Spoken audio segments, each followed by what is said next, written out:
خپلې سوټي ته به سوچ وړی یوه څنګه مې غره نه ده چې رسوي نه راځئ صاحب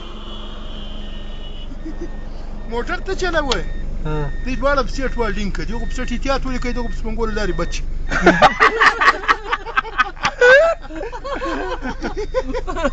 سترونه نیولي اوس ځې که نه ځې لکه دیګ ته چې بله کونه ور واچي دا خلک واده وکړه اوس که داسې اتله واده ومې سوالک بیا اچولی و هغه بیا م خندول دیګه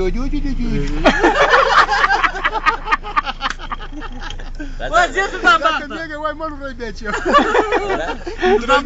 کونه پر شمو تړلي وه دغه سیرلی یم کوچیانو دغسې وزو ته سر و کال مینده پرېښی هغه دی دغسې کمزوری بعض ښه شی یاسته سواړه سمبوړه که واټه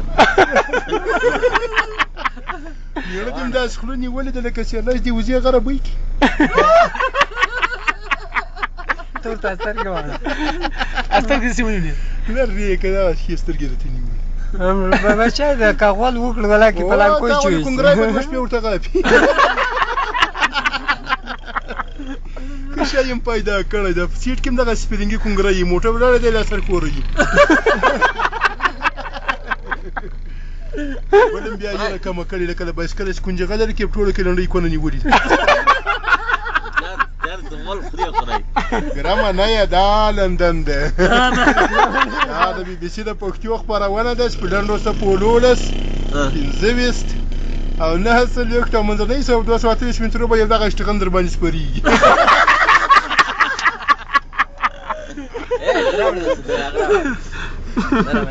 نه یې د اخیستو والبخیل یې چې لمونځ کوې شاته دې دغسې کمیس نیولی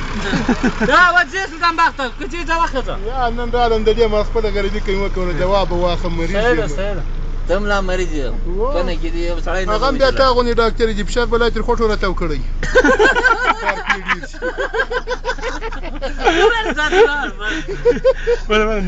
داسې واده دې کړی خدای دې ښه زمن جینې درکړه هغه ته به په بیلر ولاړ یې کار به دې له دغه سره کړی یو داس په پیر راوړي دا ډاکټر هم ورسره ناسته دی رګ پیچکاري بیا په غره ورکړي خدای نیولې ده تورته وګوره خدای بابا ډېره ښه یې ما ته معلوم یې لکه پاکستانی باران طلب چې په کارګانو کې ناست سپینه کونه دې نیولې ده بیا یې مخ هم تکسور شوی لکه وړکی چې کونه په ټغره وکښي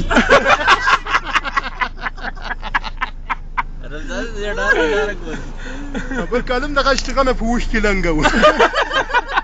اوښ پر سیره سپنګو ته پیاز نیولی وه کله راځې سلطان بخته سبا د بله ورځ موږ راځو هلته صحیح ده جمع سپین ځم صحیح ده سبا د بله ورځ هلته څه سبا که راغلو که بله ورځ راغلو بس صحیح ده له ده چې د اولاد نه کېږي مایوس کوي که چېرې دې ورته داسې میړه دې کړی ده غریب ته ورته ګوره نیم کور پته سوی نیم راغلی ده